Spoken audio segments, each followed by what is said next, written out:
Hi guys, आपका स्वागत है मेरे वांगशन यूनिवर्स में।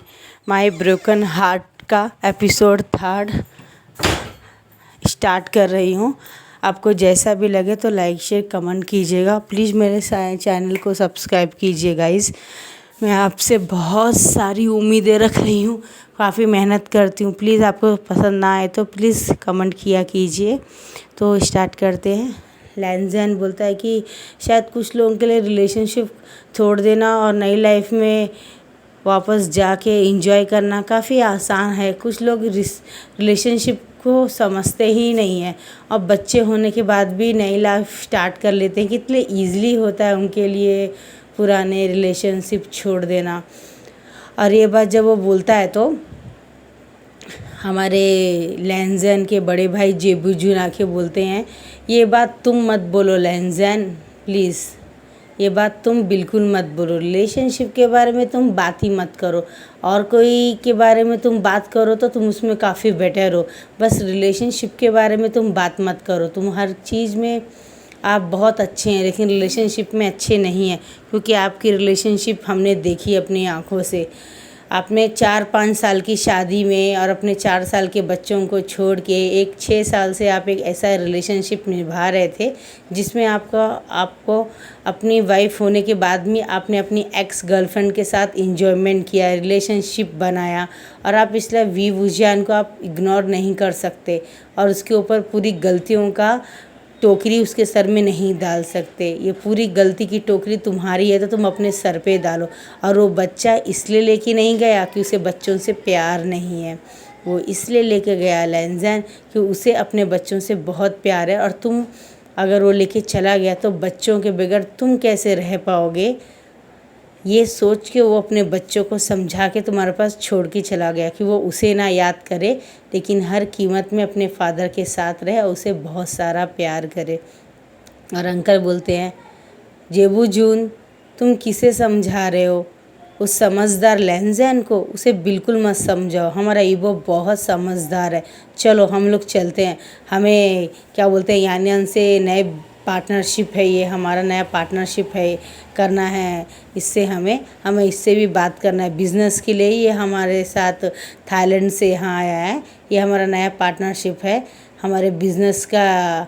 इसके साथ एक नई डील करना है हमें, हमारा रिलेशनशिप अच्छा करना है, किसी को पसंद हो या ना हो। तो लैंजन बोलता, अंकल आप क्या मुझे शामिल नहीं करेंगे? तो बोलता, मैंने कब कहा? तुम अपनी पर्सनल लाइफ को अगर साइड में रख के आ सकते हो तो तुम इस बिज़नेस मीटिंग में आके ज्वाइन हो सकते हो। तुम्हारे पास 10 मिनट का टाइम है, हम लोग तुम्हारा इंतज़ार करेंगे, बोलता है। तो ठीक है बोलते, 10 मिनट के बाद भी ये लोग आ जाते हैं। और यानियन बताता है कि मेरा नाम यानियन है और मैं थाईलैंड से रहता हूँ, लेकिन मेरा मेन कंट्री चाइना ही है और मैं संघाई में पैदा होके बड़ा हुआ हूँ और यहीं से सब कुछ हुआ। बस 20 साल पहले ही हम यहाँ से थाईलैंड शिफ्ट हो गए थे। मेरे फादर का थोड़ा कुछ इशू था यहाँ पे थोड़ा चाइना में, उसकी वजह से हम लोग खाली करके चले गए थे, क्योंकि हमारे फादर का पूरा बिज़नेस सब करप्ट हो गया था। एक बहुत बड़ा धोखा मिला था उन्हें पार्टनरशिप में उनके पार्टनर से, इसलिए उन्होंने दोबारा कभी कोई बिज़नेस में पार्टनर नहीं किया। अब मेरे फादर की डेथ होके 8 साल हो गया है। मेरी मदर वापस चाइना आना चाहती है, तो मैंने मदर को कहा है कि चाइना हम ज़रूर जाएंगे, कोई बिज़नेस डील मैं किसी से कर लेता हूँ पार्टनरशिप के थ्रू, ऐसे ही हम वहाँ पे शिफ्ट भी हो जाएंगे और वहाँ पे कोई नया बिज़नेस भी कर लेंगे, फिर मैं अपनी शादी भी वहीं कर लूँगा। ये बात मैंने अपने मदर को कहा, इसलिए 1.5 साल मेरे मदर को और थाईलैंड में रहने के लिए कहा है।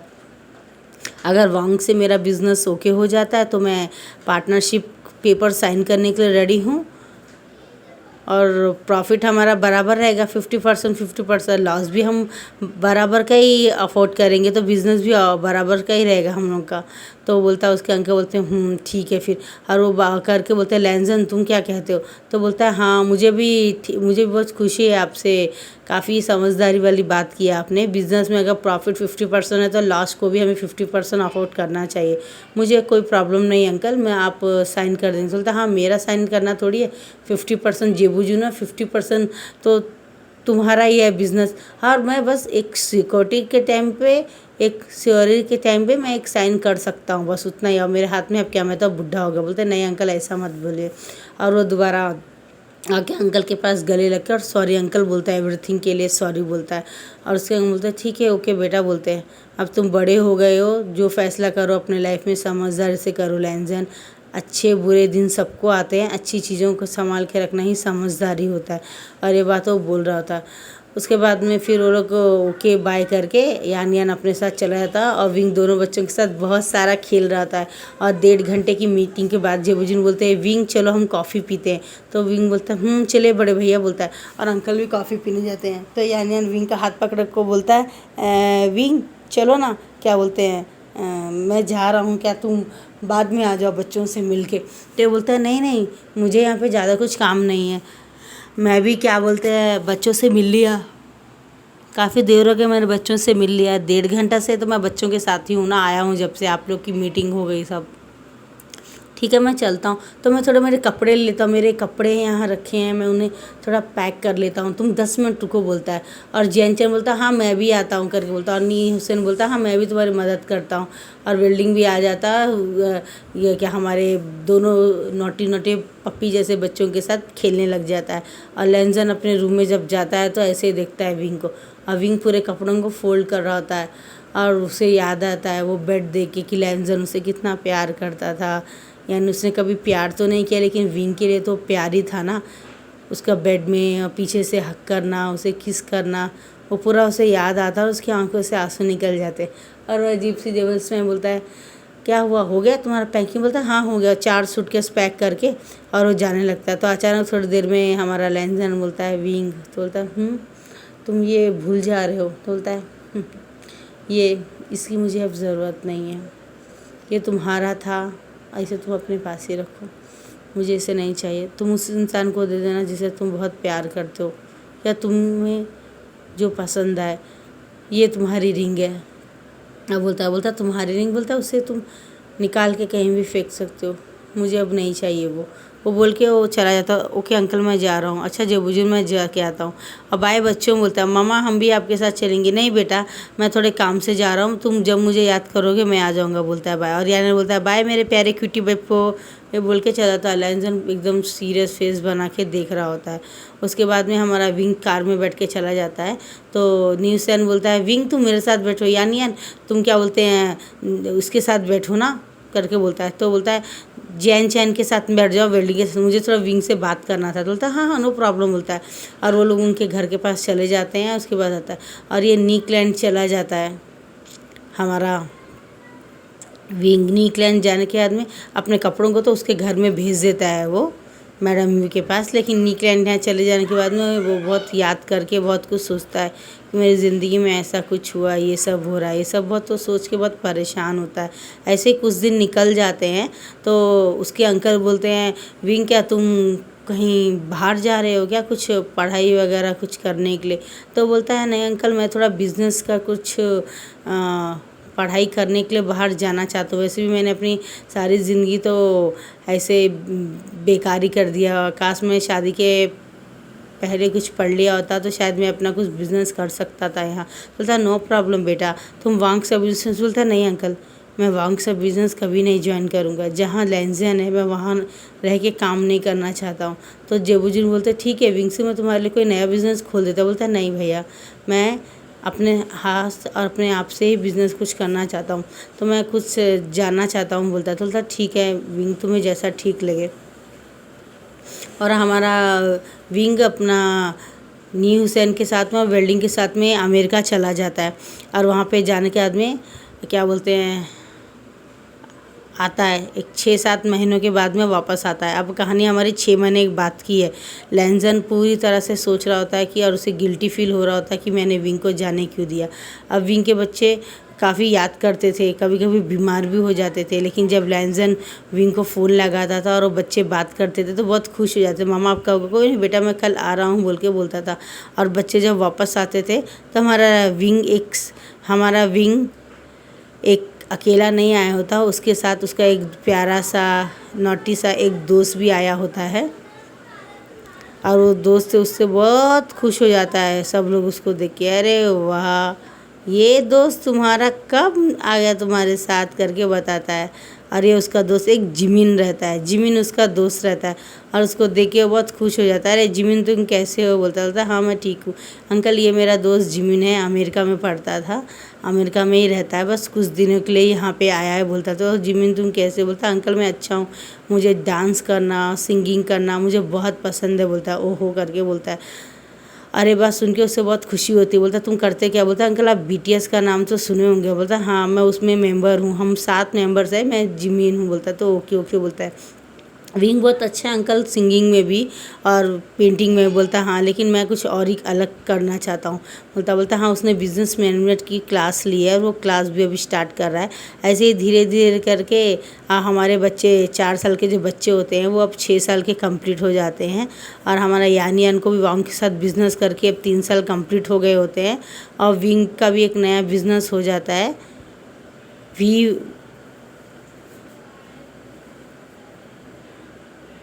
ऐसे उनका बिज़नेस काफ़ी अच्छा चलता है और काफ़ी खुश भी रहते हैं। ऐसे अचानक एक दिन यानियन एक पार्टी में मिलता है, विंग चलो ना आज हमारे बिज़नेस की पार्टी है। बहुत बोलता है मैं बिज़नेस तो जाता नहीं ना, बोलता प्लीज़ मेरे लिए चलो ना। तो विंग बहुत अच्छे से तैयार होके जाता है और जिमिन भी बहुत अच्छे से तैयार होता है, नी हुसैन भी, और सब लोगों के सामने एक सरप्राइज़ कर देता है हमारा यानियन, सब लोगों के सामने। बोलता लेडीज़ एंड जेंटलमैन आज मैं किसी को बहुत दिल से प्रपोज़ करना चाहता हूँ, अगर आप लोगों के विशेष हो मेरा लव सच्चा हो तो शायद वो इंसान हाँ कर दे। बोलता है विंग भी इधर उधर देखता है, वाह वाह मेरा दोस्त की लाइफ में कोई है, बहुत अच्छी बात है। अब फ़ौरन वो सब लोगों के सामने एक शैम्पेन खोलता है, उसमें से एक रिंग निकलती है बाहर। तो वो बोलता है वाह रिंग निकली, लकी गर्ल कौन है, लकी वुमन कौन है। बोलता है फ़ौरन रिंग लेके आके एक फ्लावर लेके आके काफ़ी लोगों के सामने आके बोलता है विंग मैं तुमसे बहुत प्यार करता हूँ पिछले 2 साल से, क्या तुम मुझसे मैरिज कर लोगे, वीडियो मैरी मी करके पूछ लेता, उसके प्रपोज कर लेता उसको। विंग बहुत अजीब तरह से देखता है उसे, मैं क्या कहूँ मुझे समझ में नहीं आ रहा। बोलता विंग अगर तुम ना भी कहोगे तो मुझे कोई प्रॉब्लम नहीं है। और लैंजन अपने हाथों को बहुत ज़ोर से पकड़ के मुट्ठियाँ बना लेता है एक एब्रोज करके, उसके फेस में इतना गुस्सा रहता है क्योंकि उसे इस बात का एहसास हो गया होता है कि विंग के उसके लाइफ में जाने के बाद में उसने गलत किया है, तो विंग को वापस ले आना चाहता था। लेकिन ये इंगेजमेंट से विंग बहुत दूर चला जाएगा, लाने का ऑप्शंस नहीं रहेगा उसके पास। विंग काफ़ी सोचता है तो न्यूसन बोलता है ये मौका अच्छा है लैंजन को अपने पास वापस लाने का, यही मौका है, यान से एंगेजमेंट से पहले 5 मिनट बात कर लो। और वो यान से बोलता है यान मुझे तुम्हें 5 मिनट तुमसे बात करनी, उसके बाद में तुमसे एंगेजमेंट के बारे में कहूँगा। तो ठीक है बोलता है, रूम में ले जाता है। बोलता देखो यान मेरे लाइफ में पहला और आखिरी इंसान लैंजन ही है, यानी ईवो मेरा पति, और मैं उसके सिवा किसी और से प्यार नहीं कर सकता, चाहूँ तो भी नहीं कर सकता। वो मेरे बच्चों का फादर है, वो भले उसने मुझे दिल से प्यार नहीं किया लेकिन मैंने अपनी लाइफ में सिर्फ उसके सिवा किसी से प्यार नहीं किया। ये बात तो बहुत रो के बोलता हाँ मैं तुम्हारे साथ इंगेजमेंट का झूठा ड्रामा कर सकता हूँ अगर तुम्हें मंजूर है तो, क्योंकि मैं तुम्हें धोखा नहीं देना चाहता हूँ। तो यान कहता सीधा क्यों नहीं बोलते हो कि तुम्हें मदद चाहिए मेरी लैंजन को फंसाने में। तो बोलता हाँ बिल्कुल। तो बोलता ठीक है चलो स्टार्ट करते हैं फिर। और सब लोग के सामने जब वो बोलता है तो हाँ मेरा आंसर यस है यान मैं तुमसे मैरिज करने के लिए तैयार हूँ बोलता है। और सब जोर जोर से हु बोलते हैं। नी हुसैन भी बहुत खुश हो जाता है और इंगेजमेंट रिंग देता है। तो बोलता है मेरी इंगेजमेंट रिंग कहाँ है।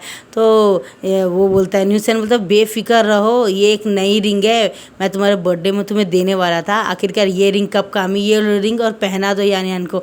और यान को परफेक्ट आ जाती है और वो सुन के दोनों बहुत खुश हो जाते हैं। और जैसे वो बोलता है वाह इंगेजमेंट हो गई, चलो तुम लोग किस किस तो कर लो। तो बोलता है क्या बकवास है। तो बोलता है जैसे ये बात बोलते हैं तो लैंजन अपने हाथों से वो कांच के गिलास में जिसमें कोल्ड बियर रहती है वो खस दबा देता है और वो टूट जाता है, उसके हाथ से पूरा खून खून बहने लगता है और सब लोग की नज़र लैंजन के तरफ ही रहती है। तो बोलता है कोई बात नहीं गाइस, ऐसे ही टूट गया, ये बेफिक्र रहिए, आप इंजॉय पार्टी आप लोग करिए, सडनली टूट गया करके बोलता है। और बाथरूम में जाता है और हाथ अपना नैतैप के नीचे लगा लेता है और देख के बहुत ज़ोर से हंसता है। तो जेबूजुन आते बोलते क्या हुआ है ईवो, तुम क्या परेशान हो गए हो या तुम्हें डर आ गया है विंग को खोने का। बोलता है कोई नहीं भैया, मैं क्यों डरूंगा, अच्छा ही है, विंग को आगे निकलना चाहिए लाइफ में, मैंने भी तो यही किया था, जब मैं खुद लाइफ में आगे निकल गया हूँ तो मैं कौन होता विंग को रोकने वाला। ये बात वो बोलता है और 3-4 पैक शराब के पी के और क्या बोलते हैं विंग जब क्या बोलते हैं बाहर आके कंपाउंड के पास खड़ा रहता है, छत के ऊपर। नीचे पार्टी चल रही थी, ऊपर ये तो पीछे खड़ा रहता है और देखता है कि विंग खुले आसमान के नीचे खड़ा हुआ है और ये बहुत ड्रिंक कर लेता है और ये आके ऊपर का डोर लगा देता है और सीधा विंग को पीछे से हक कर लेता है। Wing, I am sorry wing करके बोलता है। Wing, please please forgive me, please wing मुझे माफ़ कर दो, मैंने तुम्हें रिस्पेक्ट नहीं दिया, मैं तुमसे बहुत प्यार करता हूँ wing, please forgive me, please forgive me, अपने बच्चों के लिए मुझे माफ़ कर दो विंग, मेरी ज़िंदगी में वापस आ जाओ। मैं बर्दाश्त नहीं कर सकता कि कोई तुम्हें टच भी करे, कोई तुम्हारे साथ बाहर खड़ा भी रहे तो ये तुमसे और प्यार करे, तुम किसी और के लाइफ में जाओ, मैं बर्दाश्त नहीं कर सकता, मैं तुमसे बैक करता हूँ wing, please please wing, please मेरी लाइफ में वापस आ जाओ। विंग की आंखों से बहुत सारे आंसू निकलते, लेकिन वो सोच लिया था इस बार वो लैंज़ैन को आसानी से माफ़ नहीं करेगा। इस बार सब लोगों के सामने लैंज़ैन को अपनी गलतियों का माफ़ी मांगना पड़ेगा, ये बात वो सोचता है। अब बोलता है कि सॉरी लैंज़ैन, मैं अब दोबारा मूड के पीछे नहीं देख सकता, मैं बहुत आगे निकल चुका, आई एम सो सॉरी, हो सके तो तुम मुझे माफ़ कर दो। ये बात बोल के जब वो जाने लगता है तो लैंज़ैन को बहुत गुस्सा आता है और वो बात वो बर्दाश्त नहीं कर पाता कि विंग किसी और का हो ही नहीं सकता, वो सिर्फ उसका है। और वो उसका हाथ पकड़े खींच के उसे दीवार में पुश कर देता है, दोनों हाथों के खास से पकड़ बोलता है विंग मेरी तरफ देखो विंग, मैं मानता हूँ मैंने गलती किया है और मैं इसके लिए तुम्हारे से आने वाले 10 साल भी तुम्हारे पास पाँव पकड़ के माफ़ी मांगने की ज़रूरत है, लेकिन ये बर्दाश्त नहीं कर सकता कि तुम किसी और के हो जाओ, मेरे नहीं, और मैं खड़ा होकर दिखता रहूँ। मैं एक पर्सन भी तुम्हें अपनाने का खो नहीं सकता हूँ, मैं अपना बेस्ट ट्राई करूँगा बोल के उसे पुश करके उसे डीपली पैशनेटली किस करने लगता है। और विंग भी धक्का नहीं मारता है क्योंकि वो भी काफ़ी टाइम से लैंज़ैन के टच को और लैंज़ैन के इस किस को और लैंज़ैन को फील करना चाहता था, तो वो भी काफ़ी खामोश रहता है। और जब वो देखता है कि विंग कुछ रिस्पॉन्स नहीं कर रहा है किसका, तो वो वापस से किस करना छोड़ देता है और उसके माथे में किस करके, उसके नोज़ में किस करके, उसके पूरे फेस में किस करके बोलता है I am sorry wing, I am sorry. ये बात बोल के वो जाने लगता है। जैसे वो जाने लगता है तो नीचे गिरने वाला होता है तो विंग उसे हाथ पकड़ लेता है और अपनी तरफ खींच लेता है और गले से लगा लेता है और बोलता है लैंज़ैन, अपने आप को संभालो लैंज़ैन, समय हाथ से निकल चुका है, दोबारा बीता हुआ समय कभी वापस नहीं आता है। हमें अपना लाइफ का डिसीज़न करेक्ट लेना चाहिए, गलत नहीं लेना चाहिए, लेने के बाद तो फिर पछताना नहीं चाहिए। तुम भी अपनी लाइफ में आगे निकल जाओ लैंज़ैन, अब तुम्हारी तो बहुत बड़ी ज़िंदगी बाकी है, तुम बहुत हैंडसम हो, बहुत खूबसूरत हो, बहुत पैसे वाले हो, मैं तो बहुत गरीब हूँ, मैं इतना ज़्यादा अच्छा भी नहीं हूँ, 2 बच्चों का मदर हूँ, उसके बाद भी जब मैं लाइफ में आगे निकल रहा तो तुम भी बढ़ जाओ और मुझे याद करके अपने आप को हर्ट मत करो। ये बात बोल के वो लैंज़ैन को गले से लगा के बोलता है चलो मैं तुम्हारे बेडरूम में छोड़ दूँ, और उसे नीचे लेके जाता है तो देखता है कि अरे मैं तो भूल गया पार्टी किसी और के घर में, तो वापस वो लैंज़ैन को लेके जाता है और उसके घर में छोड़ के आने लगता है। जैसे उसको छोड़ के उसके रूम में निकाल के उसके पूरे कपड़े चेंज करके उसे छोटे टॉवल से पूरे मुंह को हाथ को क्लीन करके शू व्यू सब निकाल देता है, आंखों से रोता है लैंज़ैन। कितना आसान है ये कहना कि हम आगे बढ़ गए, लेकिन हम अपने हर एक पल को कितना मिस करते हैं, ये बात मेरे से ज़्यादा और कौन जान सकता है। और लैंज़ैन को पूरी तरह से पोंछ के ब्लैंकेट पहना के और लाइट ऑफ करके जब जाने लगता है तो लैंज़ैन फ़ौरन ही पीछे से आके उसे पकड़ लेता है, बोलता है विंग प्लीज़ विंग मुझे माफ़ कर दो, मुझे छोड़ के मत जाओ, मैं तुमसे बहुत प्यार करता हूँ, मुझे अपनी गलती का एहसास है, प्लीज़ प्लीज़ फॉरगिव मी करके बोलता है। तो बोलता है लैंज़ैन मैंने तुमसे कहा ना, वो जब मुड़ के ऐसा बोलता है तो हमारा लैंज़ैन उसे गले लगाता है और बहुत ज़ोर से रोने लगता है। हमारा विंग उसके बालों को रफल करने लगता है और उसके पीछे पीठ में सहलाने लगता है कि शांत हो जाओ लैंज़ैन, हमारे हाथ में कुछ नहीं रहता है, हम सिर्फ अपना ट्राई कर सकते हैं, तुम अपना ट्राई करो मैं अपना ट्राई करता हूँ बोल के बोलता है। और लैंज़ैन वापस से बोलता है नहीं मैं तुम्हें जाने नहीं दूंगा विंग, मैं तुम्हें नहीं जाने दूंगा, मैं तुमसे बहुत प्यार करता हूँ, मैं तुम्हें नहीं खो सकता हूँ, मुझे अपनी गलती का एहसास हुआ, लेटी सही लेकिन हुआ, please wing don't do this करके बोलता है। और फ़ौरन उसके गले में लगा के अपने डोर को कुंडी लगा के और फ़ौरन ही वो बहुत सारा बियर पी के रहता है तो उसे याद नहीं रहता है, मतलब जब वो नशे में करता है वो भूल जाता है दूसरे दिन, ये बात विंग को पता रहती है। तो वो बोलता है मैं क्या करूँ, बहुत ज़्यादा ही परेशान रहता है। और इस परेशानी के चक्कर में उसे कुछ याद ही नहीं रहता है कि वो क्या कर रहा है। उसके बाद में नाइट का बताते हैं कि हमारा विंग तो जो हुआ होता दूसरे दिन नाइट में वो सब कुछ लैंजन दूसरे दिन भूल गया होता और विंग हमारा रात में ही निकल गया होता अपने घर के लिए। नेक्स्ट एपिसोड में देखेंगे क्या होता है। Bye bye guys.